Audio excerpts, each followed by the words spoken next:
The scorching summer sun beat down on the dusty streets of Sweetwater Creek as Zara Macklin clutched the letter from her sister to her chest, tears streaming down her face. It wasn't the words of comfort that broke her heart, but the pitying tone beneath them, another reminder that at 26, she remained childless while her younger sister had just delivered her third baby. It was 1876, and the small frontier town in Texas had grown accustomed to whispering about Zara's barrenness. After 5 years of marriage to Thomas Macklin, the town banker who died of consumption last winter, she had failed to bear a single child. The whispers had grown louder since his death, as if her empty womb had somehow hastened his demise. "Poor thing," Mrs. Peterson muttered to Mrs. Dalton as Zara passed the general store. "All alone now. No husband, no children to comfort her.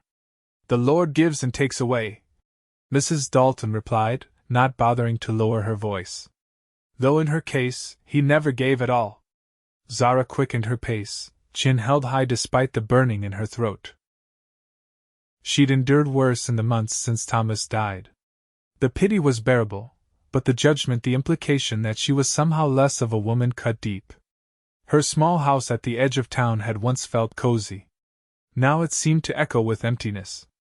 Zara removed her bonnet and placed it on the hook by the door, running her fingers through her auburn hair. The mirror reflected a woman with striking green eyes, reddened from crying, and a scattering of freckles across her nose that Thomas had once called charming. Now they seemed childish on her aging face. A knock at the door startled her. She quickly dabbed at her eyes with her handkerchief before opening it. "Mrs. Macklin?" Sheriff Jones nodded his greeting. "Sorry to disturb you, but we've got a situation that requires your help." "My help?" Zara asked, confused. "There's been an accident out at Cooper's Ridge. A man was thrown from his horse, banged up pretty bad. Doc Miller's away in Austin until next week, and you're the closest thing we've got to a nurse in town." Zara had often assisted Dr. Miller with births and minor ailments. "Of course," she said, already gathering her shawl. "Where is he?" "My deputies brought him to the doc's office. He's conscious but in a bad way." The doctor's office was small but well maintained. Inside, on the examination table, lay a man Zara had never seen before. His face was smeared with dirt and blood, his clothes dusty and torn. Despite his injuries, she could see he was handsome, tall and broad-shouldered, with dark hair and a strong jaw shadowed with several days' worth of stubble. "This is Samuel Quinn," Sheriff Jones explained. "Found him and his horse at the bottom of that steep pass near Cooper's Ridge. Said he was passing through on his way to Fort Worth."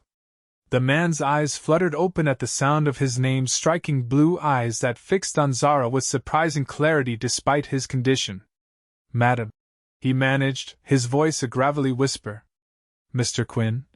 Zara replied, already rolling up her sleeves.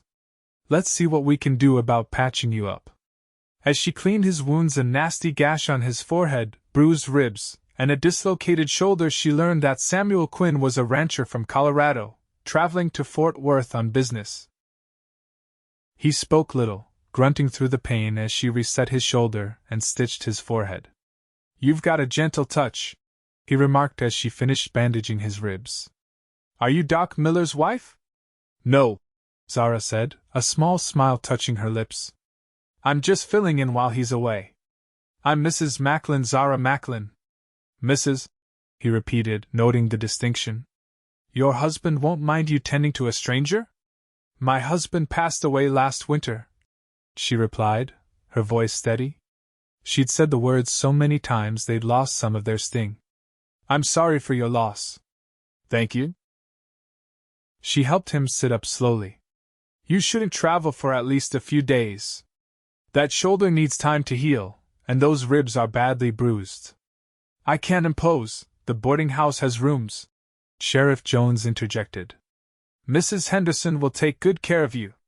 Samuel Quinn ended up staying in Sweetwater Creek for 2 weeks. His injuries healed slowly, and each day, Zara would check on him, changing bandages and applying salves. They spoke little at first, but gradually, conversation came easier. She learned he'd fought in the war, had a ranch with cattle and horses in Colorado, and had never married. He was 32, had a younger sister back east, and could play the harmonica, though not with his injured shoulder. "My father would have called that a blessing," Zara joked one afternoon as she examined his healing wounds. "He always said the harmonica was an instrument of torture." Samuel laughed, the sound warming the small room. "My sister would agree with him. She threatened to throw mine in the river more than once." Zara found herself looking forward to these daily visits. For those brief moments, she wasn't the barren widow whom everyone pitied. She was just a woman, conversing with a man who looked at her without judgment. 2 days before Samuel was set to leave, Zara entered the boarding house to find him dressed in his travel clothes, hat in hand. "You're leaving?" she asked, surprised at the disappointment that washed over her. "The business in Fort Worth won't wait forever," he said, his expression unreadable. "I wanted to thank you properly for your care." "It was nothing," she replied, smoothing her skirt nervously. "It wasn't nothing to me." His blue eyes held hers. "I'd like to call on you when I return, if that would be acceptable." Zara's heart fluttered. Yes, that would be acceptable." Samuel Quinn left Sweetwater Creek the next morning, and Zara returned to her empty house and the familiar whispers. But now, there was something new: the anticipation of his return. 3 weeks passed with no word. Zara told herself not to hope. Men made promises they didn't keep all the time. Then, one bright October morning, a horse's hooves thundered down the street, and Samuel Quinn appeared at her door, cleaner and healthier than when she'd last seen him, but with the same intense blue eyes. "Mrs. Macklin," he said, removing his hat, "I've come to make good on my promise." Their courtship was proper but swift. Samuel extended his stay in Sweetwater Creek, finding reasons to delay his return to Colorado. He took meals with Zara, escorted her to church, and gradually, the town's whispers changed from pity to speculation. "He's quite taken with her," Mrs. Peterson observed one Sunday as Samuel helped Zara into his wagon after services. "She'll never give him children," Mrs. Dalton replied. "A man like that needs sons to inherit his ranch." The words reached Zara's ears as they always did, and her smile faltered. That evening, as they sat on her porch watching the sunset, Zara gathered her courage. "Samuel," she began, her voice trembling slightly, "there's something you should know." "I'm listening," he said, his expression open. "I was married for 5 years to Thomas, and we were never blessed with children." She swallowed hard. "The doctor believes I cannot have them. If you're looking for a woman to bear your sons, I'm not, Zara," he interrupted gently, taking her hand. "I'm looking for you. Just you." Tears pricked her eyes. "But your ranch will thrive with or without heirs of my blood." He squeezed her hand. "There are many children in this world who need homes. And if we're blessed differently, then we'll face that together." 2 months later, they were married in the small church of Sweetwater Creek. Samuel had purchased land near town, planning to establish a smaller ranch connected to his Colorado property. He didn't want to take Zara away from the only home she'd known. On their wedding night, as they lay together in the darkness of her now their bedroom, Samuel traced the curve of her cheek with his fingertips. "You're everything I never knew I wanted," he whispered. Zara closed her eyes, savoring his touch. "I never thought I'd have this again, a husband, a home filled with love. It's just the beginning," he promised. The first months of their marriage were a time of adjustment and joy. Samuel worked tirelessly on their new ranch, while Zara made their house a home. They weathered challenges together: a drought that threatened the first cattle drive, a fire in the barn during a lightning storm, the opposition of certain townsfolk who still viewed their union with skepticism. Through it all, their love deepened.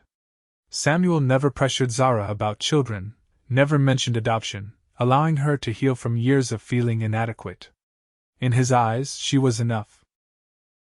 Spring turned to summer, and with it came unexpected changes. Zara found herself unusually tired, her appetite changing. At first, she attributed it to the heat, but when her monthly cycle failed to appear, a flutter of impossible hope took root in her heart. "It can't be," she whispered to herself one morning, counting the weeks again. She said nothing to Samuel, afraid to kindle hope only to extinguish it later. But as weeks passed and her body continued to change, the truth became undeniable. It was a cool September evening when she finally told him. They sat by the fireplace, Samuel reading a newspaper while Zara worked on mending. "Samuel," she said, her voice barely audible over the crackling fire. He looked up, his expression immediately concerned at her tone. "What is it, darling?" "I think," she paused, gathering courage. "I believe I'm with child." The newspaper fell from his hands. "What did you say?" "I'm going to have a baby," she repeated, tears filling her eyes. "Our baby." Samuel was beside her in an instant, kneeling at her feet, his hands gently cradling her face. "Are you certain?" She nodded. "Nearly 3 months along, by my reckoning. I was afraid to believe it at first." His eyes shone with tears as he pressed his forehead to hers. "Zara, my love, this is I don't have the words." "I know," she whispered, placing his hand on her still flat stomach. "A miracle." The news spread through Sweetwater Creek like wildfire. Some whispered it was impossible, that there must be some mistake. Others called it a blessing from above. The same women who had pitied and judged her now brought gifts and advice, their previous cruelty seemingly forgotten. Zara's pregnancy progressed well, though not without challenges. Morning sickness plagued her well into her 5th month, and the fear of losing the baby haunted her dreams. Samuel was her constant support, reading every book on childbearing he could find, ensuring she ate well, and even building a cradle with his own hands. "What if something goes wrong?" Zara asked one night, her hand protectively covering her growing belly. Samuel pulled her close. "Then we'll face it together." "But Zara, nothing in my life has ever felt as right as this as us. I believe in our future, all 3 of us." Winter came and went, and as spring returned to Texas, Zara's time drew near. The women of Sweetwater Creek rallied around her, none more surprising than Mrs. Dalton, who had once been her harshest critic. "I was wrong about you," the older woman admitted one afternoon as they prepared baby clothes. "And I'm sorry for it." Zara looked up from her sewing, startled by the apology. "Thank you, Mrs. Dalton. My own mother had 6 miscarriages before I was born," Mrs. Dalton continued, her usually stern face softening. "People called her barren too. Sometimes the Lord's timing isn't our own." On a warm April morning in 1878, after 18 hours of labor, Zara gave birth to a healthy son.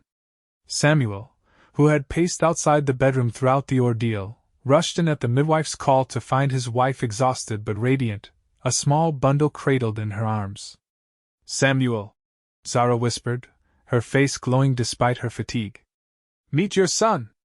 He approached with reverence, tears streaming unashamedly down his face as he gazed at the tiny, red-faced infant. The baby had a shock of dark hair like his father's, and, when he briefly opened his eyes, they were the same striking blue. "He's perfect," Samuel breathed, sitting carefully on the edge of the bed. "You're both perfect." They named him William Thomas Quinn, after both their fathers.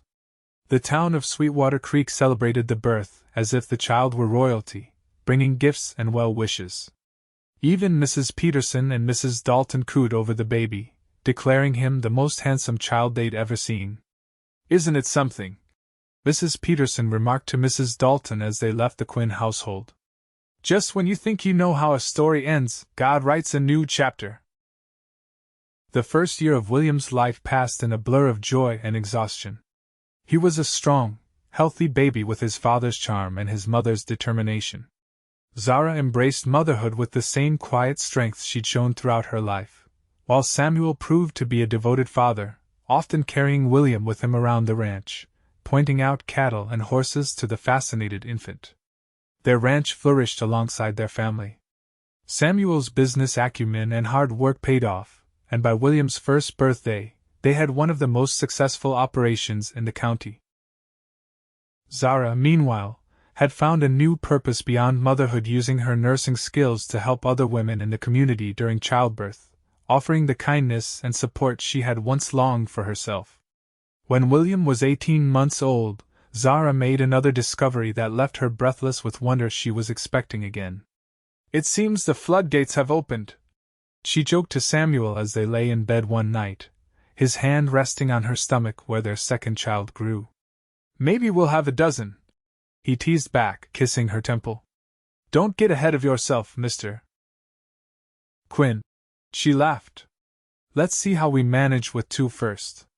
Their daughter, Elizabeth Rose Quinn, was born in the winter of 1880, a beautiful child with her mother's auburn hair and green eyes. William, now nearly 3, approached his baby sister with cautious curiosity, eventually becoming her most devoted protector. As their family grew, so did their standing in the community. Samuel was elected to the town council, while Zara established a small clinic specifically for women and children, filling the gap when Dr. Miller finally retired. The whispers that had once haunted Zara transformed into admiration and respect. "You've built quite a life here," Samuel said to her on their 5th wedding anniversary, as they watched their children playing in the yard of their now expanded home. "We built it together," she corrected, leaning into his embrace. "I sometimes wonder what would have happened if you hadn't fallen off your horse that day." "I'd have found my way to you somehow," he said with conviction. "Some things are meant to be." Life wasn't without its hardships. A severe drought in 1882 threatened their livelihood, and a bout of scarlet fever swept through the town the following year, claiming several lives.